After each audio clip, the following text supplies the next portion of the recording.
There is blood on her leg, and in her hands, in plain view of the officer walking toward her, are two objects no one ever wants to see, in someone's hands in the dark: a knife and a hammer.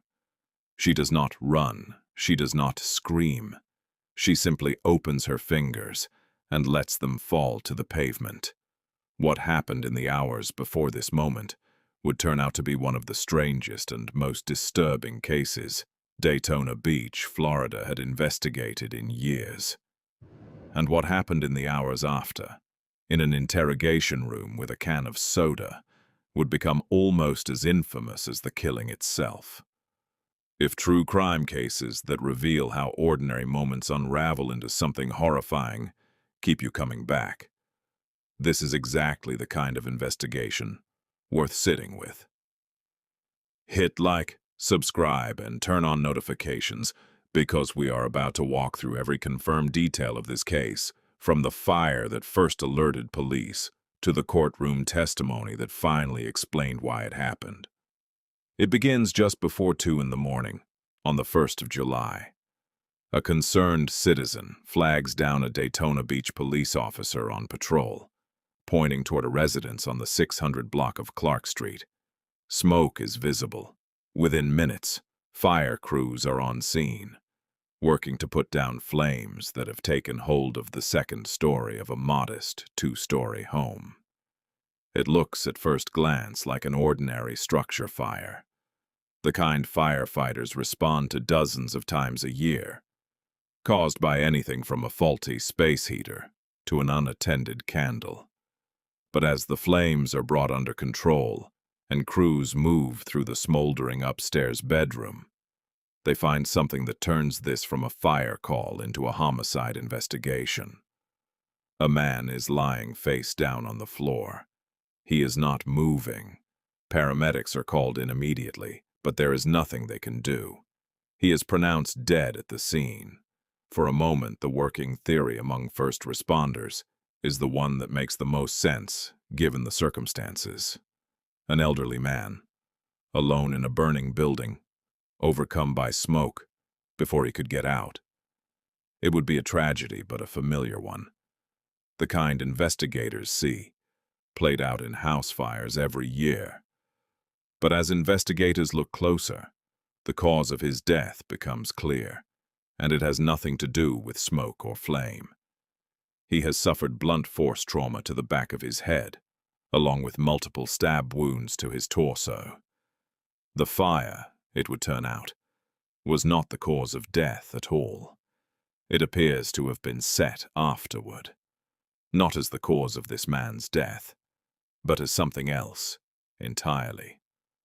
A cover-up, an attempt to erase what had happened in that bedroom before anyone could see it clearly. That distinction changes everything.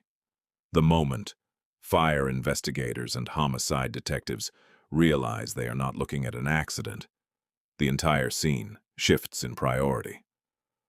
What had been a structure fire response now becomes a preserved crime scene, and every officer on Clark Street that morning understands that the next several hours will determine whether the person responsible is identified or simply vanishes into the early morning streets of Daytona Beach.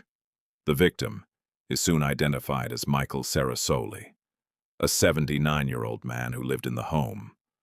Officers and crime scene technicians begin processing the bedroom and quickly recover several pieces of evidence that will become central to the case. Near Sarasoli's body lies a bloody knife. Investigators also find 2 cell phones in the room, one belonging to the victim and the other belonging to someone who is notably nowhere to be found. Blood spatter is visible on the walls, a grim confirmation that whatever happened in that bedroom had been violent, sustained, and close quarters. For homicide detectives, a crime scene like this one is a kind of puzzle that solves itself slowly, piece by piece, as long as no one disturbs it. The position of the body, the placement of the knife, the pattern of the blood on the walls. Each of these details will later be cross-referenced against witness statements and forensic testing, but in those first chaotic hours, the priority is simpler: Document everything, disturb nothing, and find out who else had been inside that house. Detectives speak with the property's landlord, who tells them something important. Sarah Solly was not living there alone. He had a roommate, a woman in her mid-30s named Nikole Maks. With her phone recovered at the scene and no sign of her at the home, Maks instantly becomes the focus of the investigation. Police issue a bulletin identifying her as a person of interest, and detectives fan out into the surrounding area to search for her, working through the night with the urgency that only a fresh homicide can create. Patrol units are briefed. A description goes out. Before we go further into how detectives tracked her down and what happened during one of the most bizarre arrest encounters captured in recent memory, take a second to think about what you've heard so far. A house fire, an elderly victim, a roommate who vanishes into the night. If you were the detective standing in that smoke-damaged bedroom at 2 in the morning, what would your very first move be? Drop your theory in the comments before we get to what actually happened next, because the real story is even stranger than it sounds right now. It is now around 3:30 in the morning, roughly an hour and a half after the fire call first came in. A Daytona Beach detective, working the area near Holly Hill, spots a woman matching Max's description standing outside a restaurant. She is barefoot. Her shirt is visibly torn. The street is otherwise quiet, the kind of empty, pre-dawn quiet found in a small Florida city where the only people awake are night shift workers, insomniacs, and now a homicide detective scanning the sidewalks for a person of interest. As the detective approaches and makes contact, she does something that will end up defining the entire encounter. Without being asked, without a struggle, without so much as raising her voice, she drops a knife and a hammer onto the ground in front of him. It is a strange kind of surrender. No chase, no denial in that first instant. Just two objects falling onto the pavement in the dark, landing with a sound that confirms, almost instantly, that the detective has found exactly who he was looking for. The detective immediately notices blood on her leg. Standing there in the dark, in front of a fast food restaurant, is a woman who appears to have walked straight out of a crime scene. The torn shirt, the bare feet, the blood, the weapons on the ground between them. Every visible detail lines up with what investigators had been told to look for less than 2 hours earlier. When asked where she lives, Maks does not give a straight answer. She hesitates. Eventually, she tells the detective she has been living on the streets, homeless, for the past 4 years. It is the first of several stories she will tell that night, and it will not be the last one to change. Detectives show her a photograph of Michael Sarasoli. At first, she denies even knowing who he is. When pressed further, her story shifts. She admits that yes, she did live with him, but only briefly, and claims she only saw him a handful of times. She denies seeing him at all on the day he was killed. Then her account shifts again. Now she says she was never homeless at all, that she currently lives in the home with Carasoli, and that she had in fact been there earlier that day. 3 different stories in the span of a single conversation about whether she knew the victim, whether she lived with him, and where she had been. It is this pattern of contradiction, more than anything else in the initial encounter, that leads detectives to take her into custody. In a later, more formal interview conducted after she has been read her Miranda rights, Maks adds yet another detail. She claims she was never in Sarasoli's bedroom, but admits she would occasionally go up to the second floor of the home for one specific reason. She says she went up there to feed her spiders. It is a small, strange, almost domestic detail buried inside an interview about a homicide, the kind of offhand statement that, on its own, means very little, but that investigators note carefully anyway, because in cases like this, the small details are often what end up mattering most later, when timelines need to be reconstructed and statements need to be checked against physical evidence. She also reverses herself on the knife and the hammer. Having initially denied carrying either item when she was first spotted by the detective, despite the fact that he watched her drop them with his own eyes, she eventually concedes that yes, they were hers, and yes, she had been holding them. Taken together, The spider detail, the denial and later admission about the weapons, and her shifting accounts of where she lived form a pattern that detectives recognize from countless other interviews. A person trying, in real time, to construct a version of events that fits whatever question has just been asked, without the benefit of having decided in advance what the full story actually is. It is at this point in the interview that the case takes its strangest turn. Detectives inform Maks that they have a warrant and will be collecting a sample of her DNA. She asks for something to drink. An officer hands her a can of Diet Mountain Dew. What happens next is detailed in the probable cause affidavit, word for word, because it becomes one of the central pieces of evidence tampering in the entire case. Officers say Maks begins to stall while drinking the soda, taking her time, delaying the moment when investigators will move forward with the DNA collection. When a detective finally reaches to take the can from her hands, she resists. According to the affidavit, she begins pouring the contents of the can directly over her body and through her hair, all while pulling away from the officers around her. As they attempt to physically secure her and get her into the patrol vehicle, she begins pulling and kicking at them. It is a chaotic, almost surreal scene. A woman covered in evidence of a violent crime, dousing herself in a soft drink in what investigators believe was a deliberate attempt to wash away DNA before it could be collected. It does not work. Whatever Maks believed a can of soda might accomplish, forensic science is not so easily defeated. Investigators are still able to recover what they need.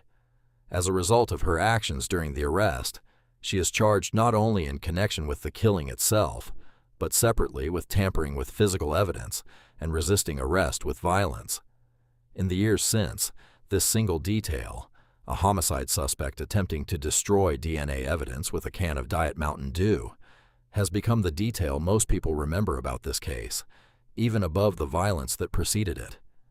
It is the kind of moment that almost defies belief, the sort of detail that sounds invented even when it is documented, word for word, in a sworn affidavit. There was, briefly, public speculation online about whether the artificial sweeteners in diet soda could theoretically degrade DNA, a claim with little established scientific grounding, but one that nonetheless attached itself to the case and helped it spread far beyond local Florida news. Whatever Maks's reasoning was in that moment, calculated, panicked, or something in between, investigators say it changed nothing about the outcome. The blood evidence held. Now take a moment and really sit with that detail, because it is, without exaggeration, one of the strangest evidence tampering attempts in recent true crime history. If you had been the officer standing there watching a soda can become a weapon against your own investigation, what would have gone through your mind? Let us know in the comments. And if this case has you hooked, make sure you are subscribed, because the forensic findings and the courtroom revelations that follow are even more important to understand than the arrest itself. Back at the lab, the physical evidence is doing exactly what physical evidence is supposed to do, telling a story that words cannot talk their way around. The blood found on the knife recovered beside Carasoli's body is tested and compared against the sample ultimately collected from Maks. It is a match. Combined with the bloody clothing she was found in, the weapons she was carrying when detectives located her, and the inconsistent statements she gave throughout the night, prosecutors have the foundation for a case strong enough to bring formal charges. This is, in many ways, the quiet engine room of every homicide case, far less cinematic than a dropped weapon or a soda can poured over someone's hair, but ultimately more decisive than either. DNA analysis does not care about the story a suspect tells an officer at 3 a.m. It does not care about nerves or fear or the half-truths people reach for when they are cornered. It simply confirms or denies, and in this case, it confirmed. Whatever doubt might have lingered after Maks's shifting statements about whether she knew the victim, whether she lived in the home, or whether she had even been carrying a weapon, the laboratory results closed that door decisively. Nichole Maks is charged with first-degree murder, tampering with evidence, and resisting arrest with violence. As the investigation continues in the following weeks, additional charges are added. arson of a dwelling in connection with the fire set inside the home after the killing. A first-degree murder charge in Florida carries the possibility of a mandatory life sentence, and for a time, that is the path the case appears to be heading down. Each of these charges, on its own, represents a separate legal question prosecutors have to prove. The murder charge addresses the killing itself. The arson charge addresses the fire, treated as its own distinct criminal act, rather than simply a detail of the murder, because setting fire to a dwelling carries its own statutory weight under Florida law, particularly when used to conceal another crime. The evidence tampering charge addresses the soda can incident specifically, a charge that exists independently of whether Maks was ultimately found responsible for the killing itself. And the resisting arrest charge addresses her physical conduct toward officers during that same chaotic moment. 4 charges, 4 separate legal threads, all stemming from a single night, each one needing its own foundation of proof before prosecutors could move forward. But homicide cases are rarely as simple as a single moment of violence. As the legal process unfolds over the following months, a more complicated picture of Nikole Maks begins to emerge, one rooted not in excuse, but in a documented history that the court ultimately found relevant to understanding what happened that night. In November of the following year, Maks's attorneys reach a plea agreement with prosecutors. Rather than proceeding to trial on the original first-degree murder charge, she agrees to plead no contest to a reduced charge of second-degree murder, along with no contest pleas to arson of a dwelling, tampering with physical evidence, and resisting arrest with violence. Under the terms of that agreement, she faces a sentencing range of between 35 and 75 years in prison. The mandatory life sentence that came with the original charge is now off the table.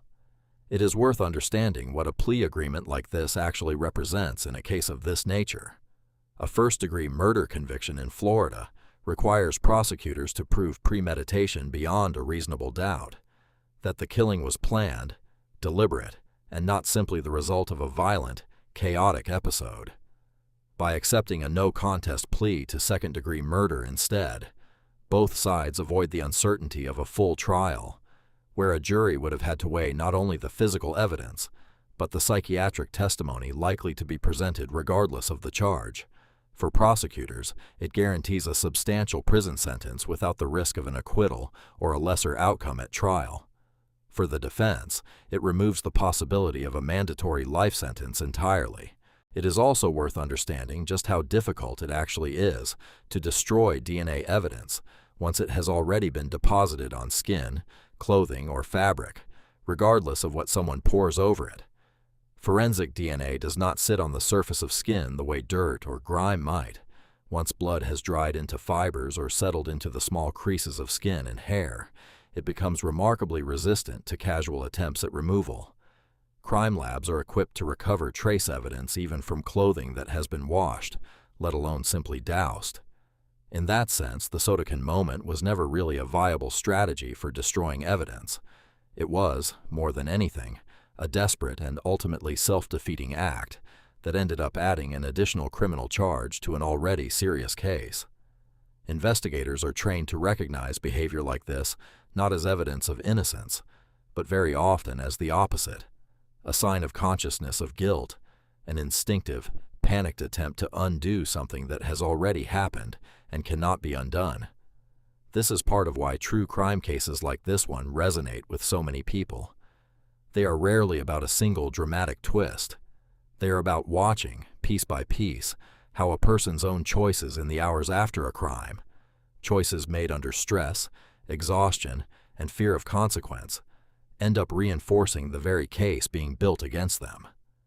Every inconsistency Maks offered that night, every shifting account of where she lived and whether she knew the victim, every attempt to physically interfere with evidence collection, became one more thread connecting her directly to what happened inside that bedroom on Clark Street. This case sits at an uncomfortable intersection that true crime forces us to confront again and again, the difference between an explanation and an excuse. The court heard real, documented testimony about trauma, abuse, and untreated serious mental illness. That testimony was not dismissed. It visibly shaped the sentence handed down, moving the outcome away from a mandatory life term and toward the minimum allowable years under the plea. And yet the judge's own words, delivered directly from the bench, remind us why that distinction matters. Context can explain how someone arrived at a moment. It does not undo what happened in that moment. Michael Sarasoli, a 79-year-old man, was killed in his own home. That fact does not change, regardless of what came before it or what reasoning followed after. This tension shows up constantly in the criminal justice system, far beyond this single case. Judges are regularly asked to weigh two things that resist being weighed against each other on the same scale: the severity and finality of a victim's loss and the documented circumstances that shaped a defendant's actions. Sentencing guidelines exist precisely because of this difficulty, offering ranges rather than fixed numbers, so that a court can account for mitigating history without ever losing sight of the harm caused. In this case, that range stretched from 35 years at the low end to 75 at the high end. The fact that Judge Case chose the floor of that range, rather than somewhere closer to the middle or the top, tells you something about how seriously the court weighed the psychiatric evidence presented. It does not tell you that the court excused what happened.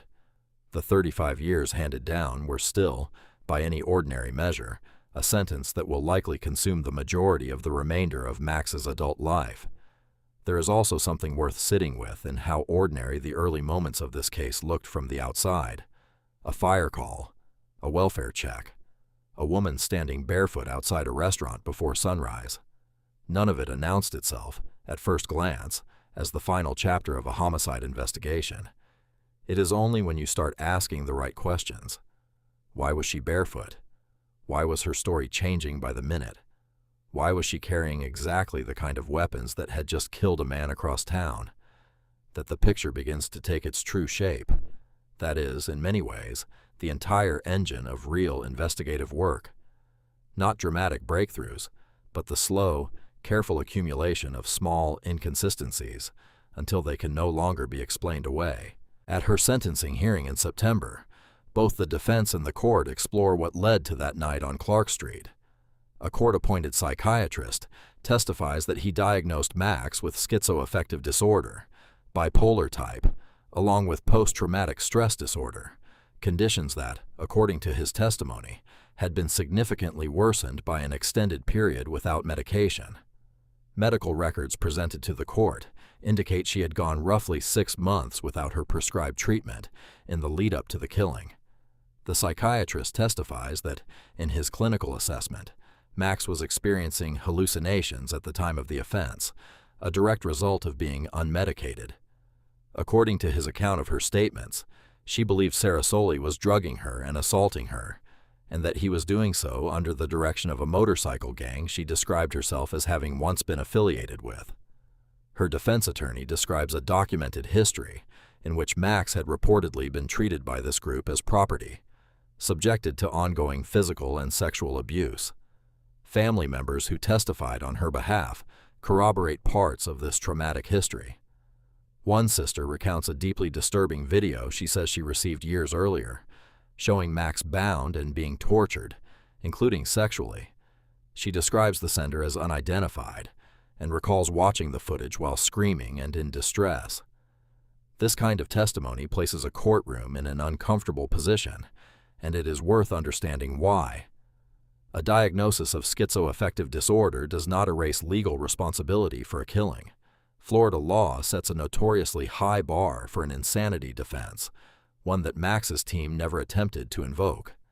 What psychiatric testimony like this is generally used for, in a sentencing context rather than a trial, is to help a judge understand the state of mind behind an act of violence in order to determine where within a legally permitted range a sentence should fall.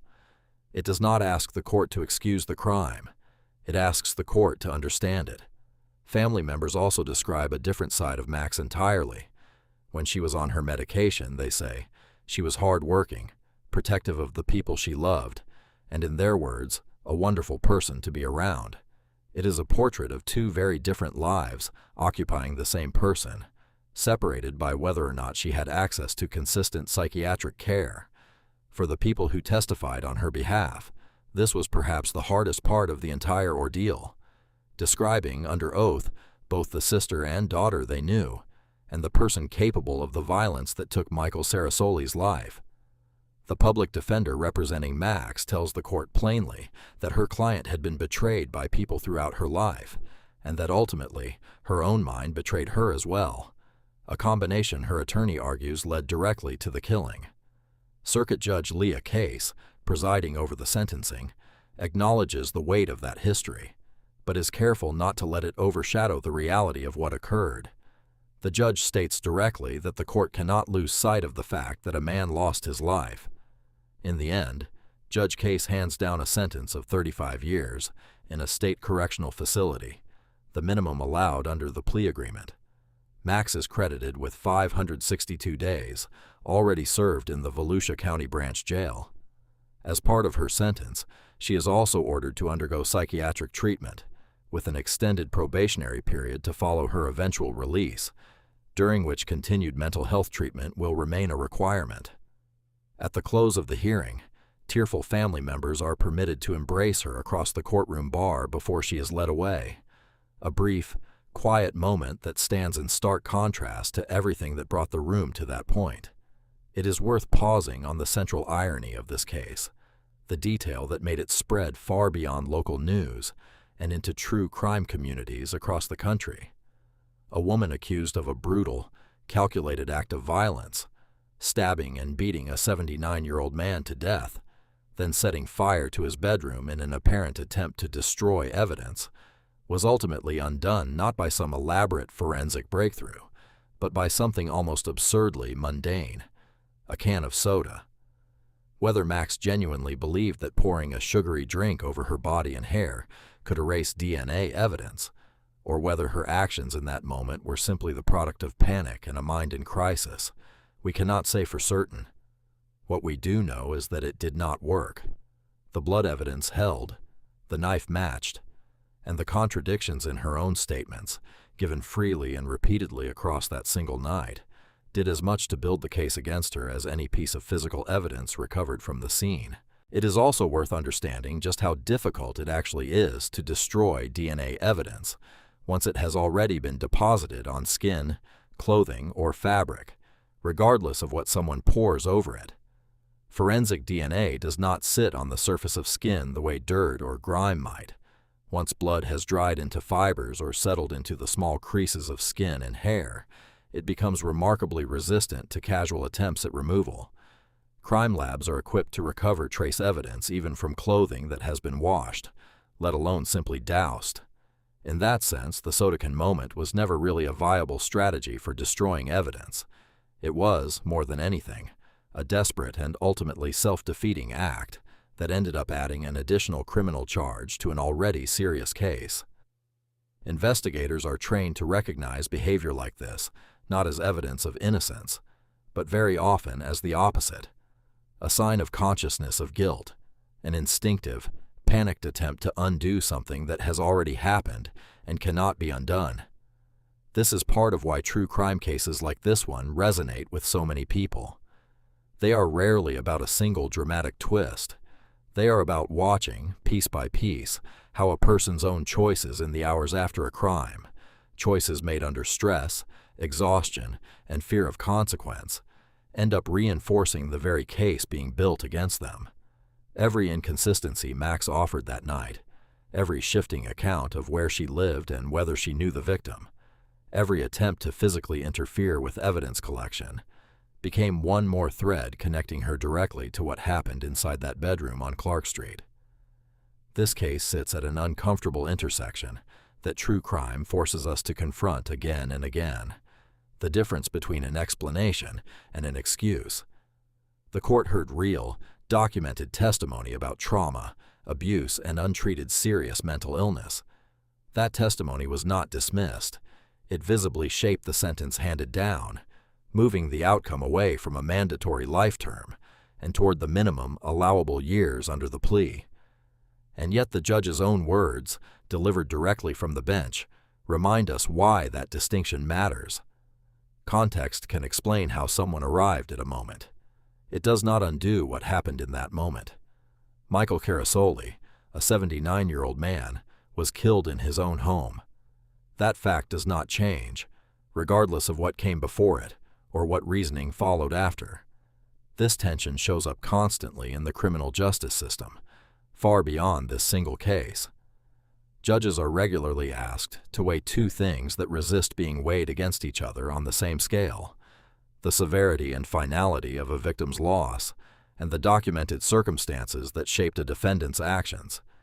Sentencing guidelines exist precisely because of this difficulty, offering ranges rather than fixed numbers, so that a court can account for mitigating history without ever losing sight of the harm caused. In this case, that range stretched from 35 years at the low end to 75 at the high end.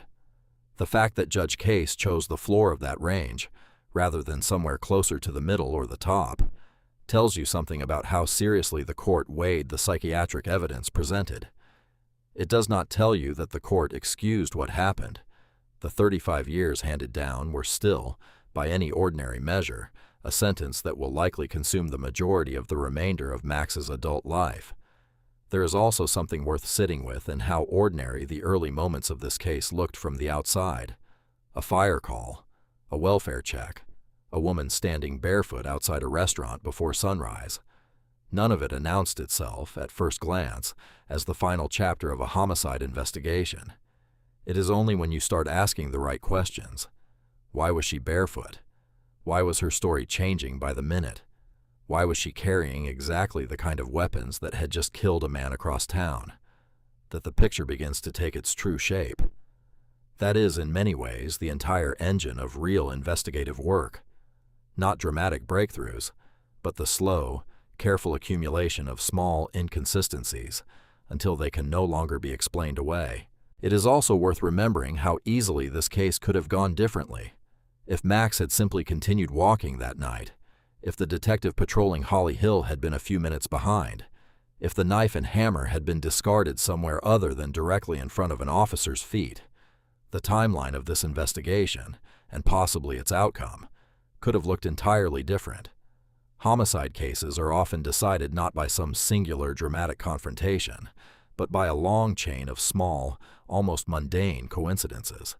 A citizen who happened to notice smoke, a landlord who happened to mention a roommate, a detective who happened to be working that particular stretch of road at that particular hour.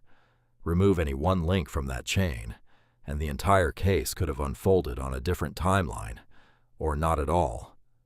It is also worth noting what this case does not do. It does not offer a tidy resolution where guilt is simple and motive is obvious. Michael Carasoli, by every account given in court, was simply a man sharing his home with a roommate. There is no indication in any of the official record that he did anything to provoke the violence that ended his life. Nikole Maks, meanwhile, is neither a cartoonish villain nor a blameless victim of circumstance. She is, according to the documented record, a woman with a long and credibly corroborated history of trauma, who nonetheless made the choice, in a moment of crisis, to take another person's life and then attempt to cover it up. Real cases rarely hand us clean categories. They hand us complicated, documented facts and ask us to sit with the discomfort of holding two truths at once. So here is where we leave it with you.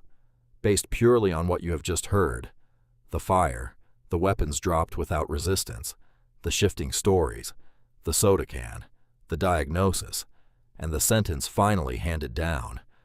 What do you think was the single most important piece of evidence in this entire case? Was it the blood on the knife, the inconsistent statements given across a single night, or the psychiatric testimony that ultimately shaped how the court chose to sentence her? Leave your verdict in the comments below, and while you are there, let us know which detail stopped you cold. Every comment helps us understand what cases matter most to this community. If you found this breakdown valuable, here is something you can do right now that takes less than 5 seconds and means everything to a channel like this one. Hit the like button, share this video with someone who loves true crime as much as you do, and subscribe to Fatal Hearts so you never miss the next investigation. We do not dramatize details that were never confirmed, and we do not speculate about motive beyond what was actually presented in court. Every fact in this video, the timeline of the fire, the words used in the probable cause affidavit, the psychiatric testimony, the exact sentence handed down, comes directly from official records and credible reporting. That commitment to accuracy is what Fatal Hearts is built on, and it is what separates a story worth trusting from one built purely for shock value. If that is the kind of true crime content you have been looking for, you are in the right place. Subscribe, hit the bell, and we will see you in the next case.